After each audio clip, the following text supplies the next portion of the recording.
Je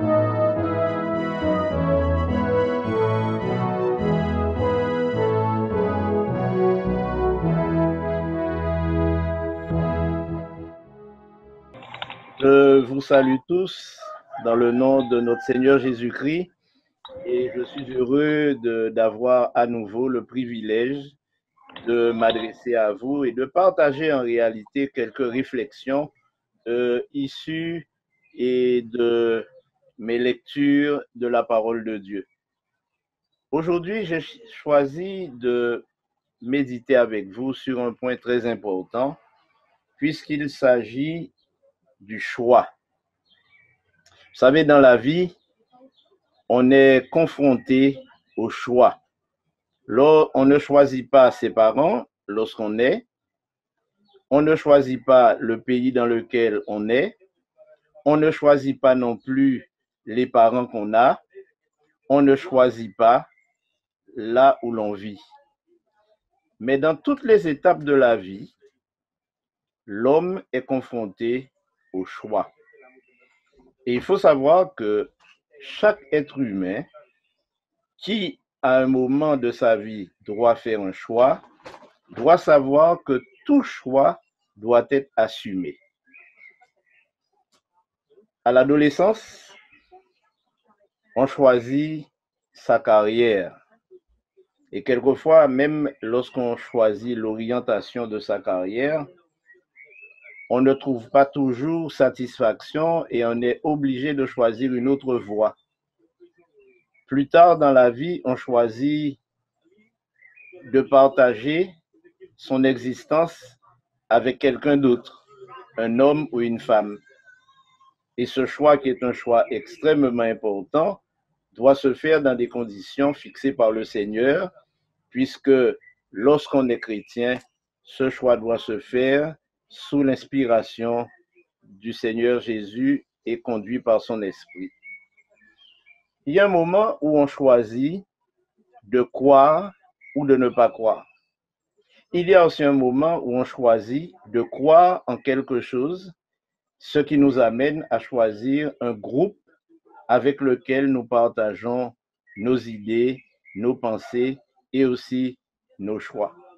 Alors j'aimerais vous parler du choix dans le contexte de l'expérience vécue entre Abraham et son neveu Lot. C'est une histoire connue, une histoire que vous avez parcourue déjà plusieurs fois dans la parole de Dieu, mais c'est une histoire qui est riche d'enseignements pour nos jeunes en particulier et pour tous les chrétiens. Vous connaissez l'histoire. Abraham vivait en Irak, je dirais ainsi, Ur en Chaldée. C'est l'Irak actuel. C'est d'ailleurs une région qui a été baptisée du nom de Babylone, vous le savez aussi.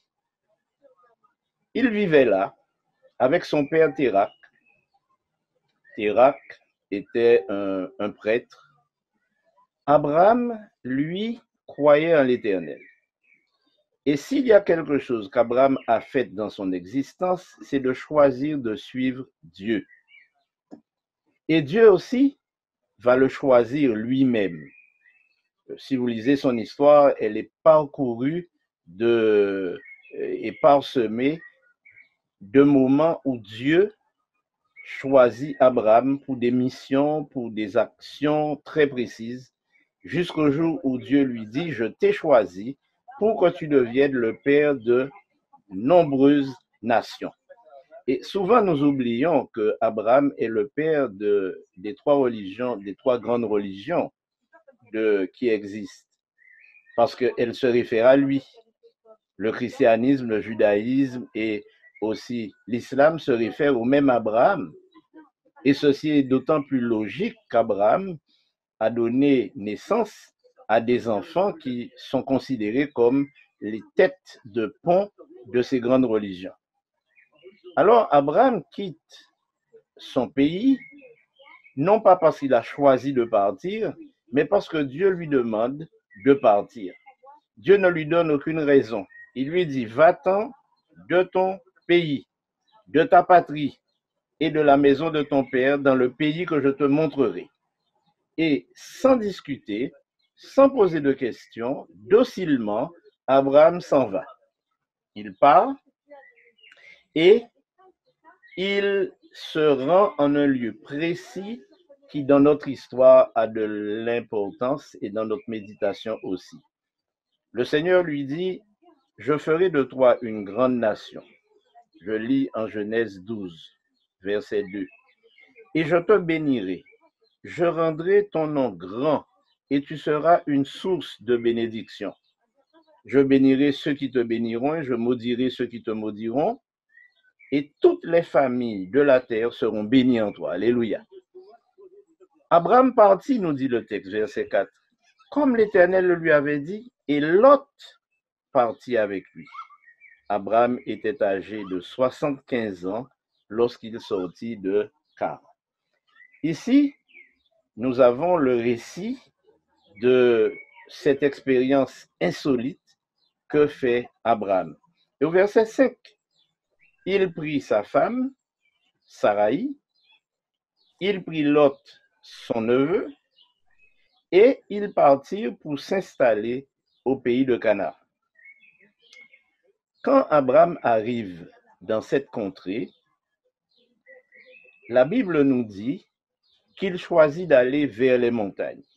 C'est ce que nous lisons au verset 8. Il se transporta de là vers la montagne, à l'orient de Béthel, et il dressa ses tentes, ayant Béthel à l'occident et Haï à l'orient.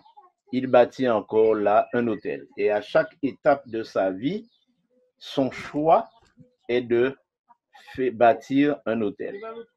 Malheureusement, dans cette expérience, Abraham se trouve confronté à la famine et obligé de partir en Égypte. Apparemment, l'Égypte, dans les temps anciens, a été la terre d'accueil de beaucoup de grands hommes de la Bible, y compris du Seigneur Jésus-Christ bébé. Et nous voyons que cette expérience qu'il fait en Égypte est un peu mitigée parce qu'il utilise le mensonge pour dissimuler son lien avec Saraï, sa femme, au point que le pharaon, librement, s'arroge le droit de prendre sa femme pour en faire son épouse. Mais l'Éternel frappe les Égyptiens, et particulièrement Pharaon et sa maison, et il se voit obligé de repartir avec elle.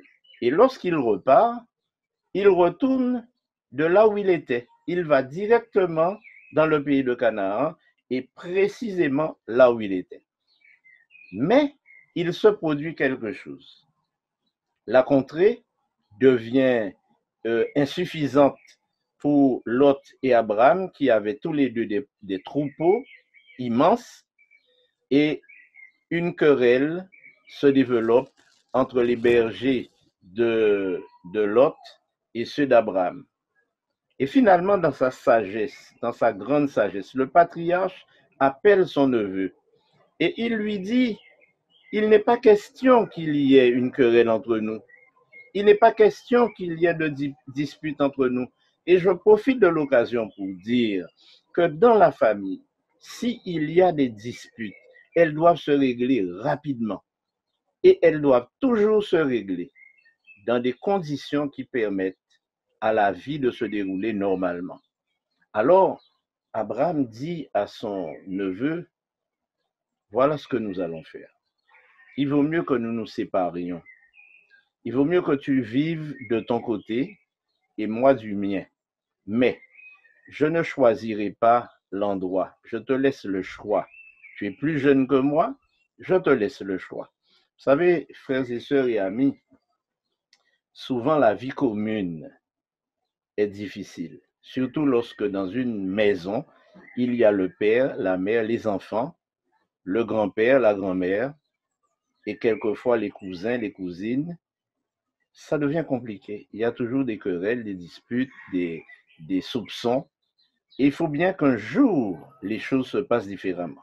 En Afrique, d'ailleurs, la règle dans certaines tribus, dans certaines ethnies, est que le jeune qui se marie vienne avec sa femme dans le même environnement que sa famille d'origine, alors que la Bible dit l'homme quittera son père et sa mère et s'attachera à sa femme, ce qui signifie qu'en quittant son père et sa mère, il va s'attacher à sa femme dans un foyer qu'il va fonder en dehors de la cellule paternelle. Et voilà que Abraham donne à Lot la possibilité de choisir.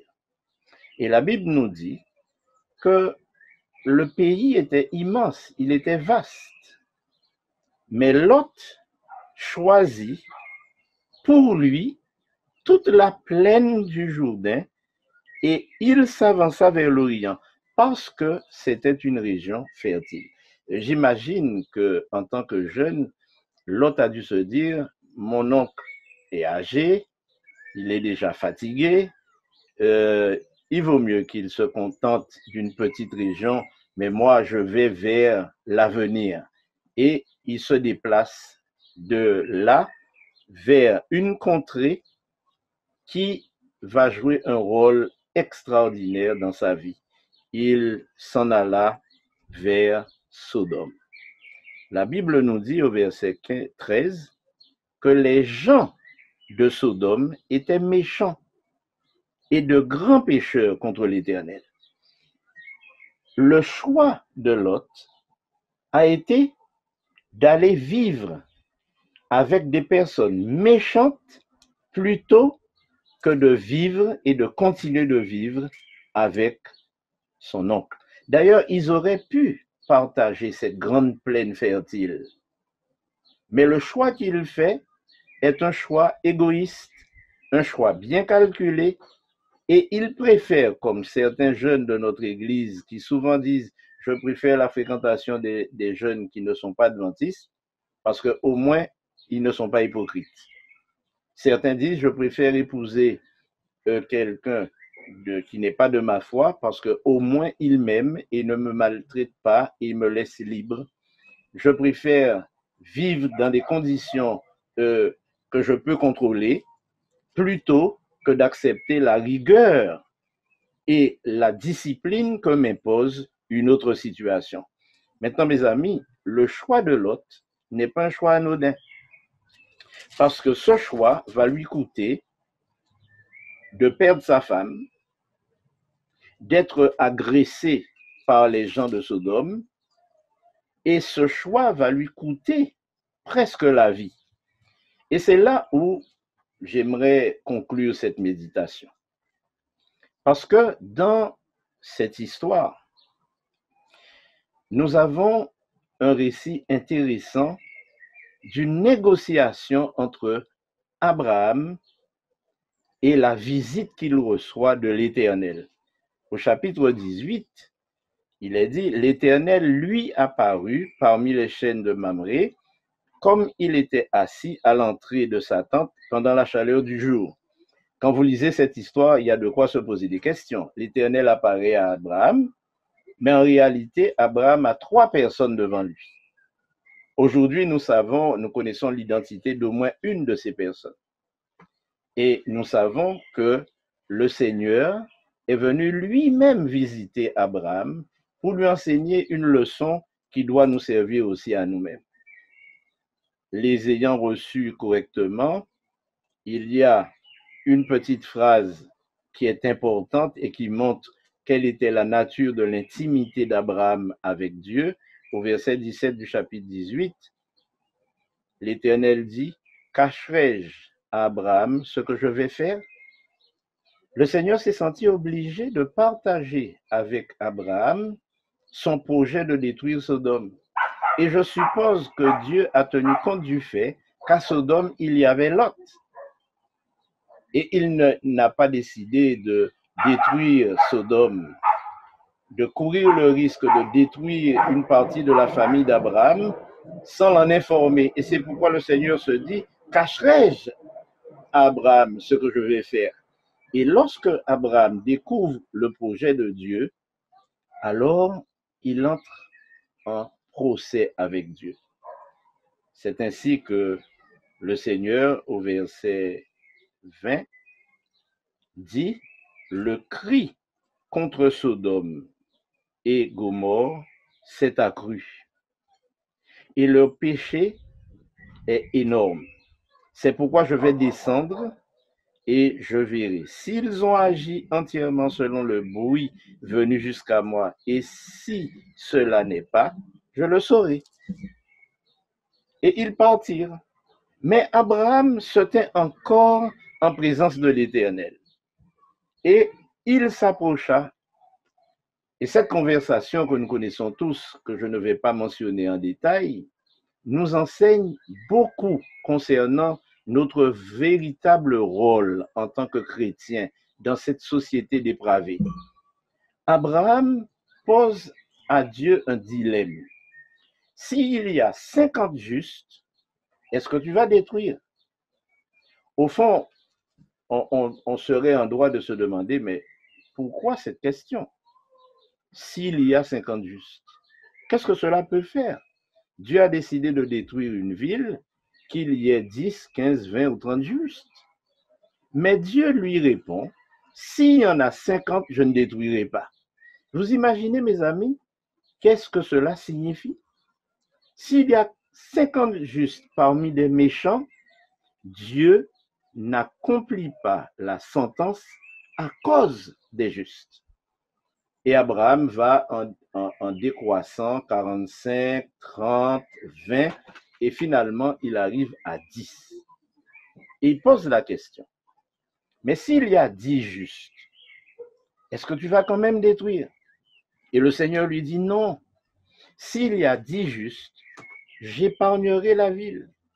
Et c'est ainsi qu'Abraham décida de ne plus poser de questions. Et je suppose qu'il a fait un calcul dans sa tête qui lui permettait de croire que Dieu allait épargner Sodome à cause de la présence de son neveu Lot. L'histoire, vous la connaissez, et elle se termine de la manière suivante. Les hommes arrivent à Sodome, ils se trouvent confrontés à la fureur des habitants qui ont développé des attitudes extrêmement complexes. Ils demandent à Abraham et le mettent en demeure d'accepter qu'ils aient avec ces hommes des relations homosexuelles, qui étaient apparemment leur activité prépondérante. Lot expose sa vie pour protéger ses hôtes, ses visiteurs, et finalement ces derniers le pressent de partir, le prennent même par la main et ils quittent Sodome. Frères et sœurs, chers amis, le choix de Lot a été un choix négatif. Lot n'avait pas choisi de vivre à Sodome pour évangéliser. Il n'avait pas choisi Sodome pour changer la société. Il était venu faire de l'argent. Il était venu s'établir et il s'est établi. Mais Dieu, dans sa grande sagesse et dans son amour, était prêt à préserver cette ville à condition qu'il y ait 10 justes. L'histoire nous dit qu'il y a eu combien qui ont quitté Sodome? Seulement 4. Lot, sa femme et ses 2 filles. Ces 2 filles qui n'étaient pas mariées, ces 2 filles qui n'avaient pas connu d'homme. Quelle situation dramatique lorsque nous découvrons que sa femme n'était pas plus convertie que lui. D'ailleurs, Dieu avait dit clairement par la bouche de ces personnes qui étaient venues chez lui qu'il ne fallait pas se retourner. Il fallait quitter la ville et ne pas se retourner. Mais sa femme s'est retournée. Un peu comme ces chrétiens qui abandonnent l'Église pour retourner à ce qu'ils avaient déjà abandonné. Et la Bible dit qu'une telle personne est comme un chien qui retourne à son vomi. La femme de Lot s'est retournée, par curiosité peut-être, par intérêt. parce qu'elle regrettait d'avoir laissé des choses très chères et dans sa fuite qu'elle n'avait pas pu préserver. Mais cette histoire nous révèle aussi que ses filles elles-mêmes n'avaient pas été plus converties que le papa, puisque dès qu'elles se sont réfugiées avec lui dans cette caverne où ils ont pu dormir en paix, elles n'ont pas tardé à faire quelque chose d'ignoble, à provoquer un inceste dont le résultat sera que les deux enfants qui sont nés de cette attitude négative, cette attitude immorale, deviendront par la suite les ennemis du peuple d'Israël, du peuple de la grande descendance d'Abraham. Frères et sœurs, je veux conclure cette réflexion par une citation de la servante du Seigneur qui dit ceci, et je la livre à la jeunesse qui nous écoute et à tous les membres qui sont parmi nous. Dans le livre Éducation, et vous trouvez aussi cette déclaration dans le livre Message à la jeunesse, Ellen White dit ceci: le succès ne dépend ni du hasard, ni de la chance, mais de la providence divine. Dieu donne les occasions et le succès dépend de l'usage que nous en faisons. Cette petite phrase a eu un impact très, très important dans ma propre vie. Et depuis, j'ai décidé de la répéter autant de fois que j'en aurai l'occasion. Et je veux m'adresser aux jeunes aujourd'hui et leur dire que leur choix dépend énormément de la vie qu'ils ont décidé de mener. Si par la grâce de Dieu, il vous est possible de choisir, puissiez-vous suivre le conseil que Dieu nous donne en Deutéronome 30, verset 15. Vois, je mets devant toi le bien et le mal, la vie et la mort. Choisis la vie si tu veux vivre. J'ai paraphrasé pour ne pas avoir à lire.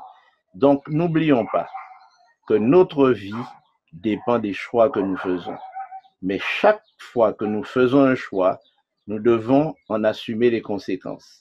Même le chrétien qui choisit de suivre son Sauveur doit aussi assumer les conséquences de son choix. Il souffrira, mais au bout du compte, par la grâce de Dieu, il héritera la vie éternelle. Que le Seigneur vous bénisse.